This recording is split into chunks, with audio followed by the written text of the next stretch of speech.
தமிழ் மொழி காத்த தலைவனையா, ஞான பழம் கேட்ட குழந்தையா,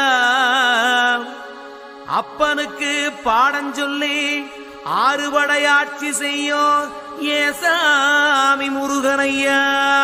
வெற்றிவேல் முருகனுக்கு.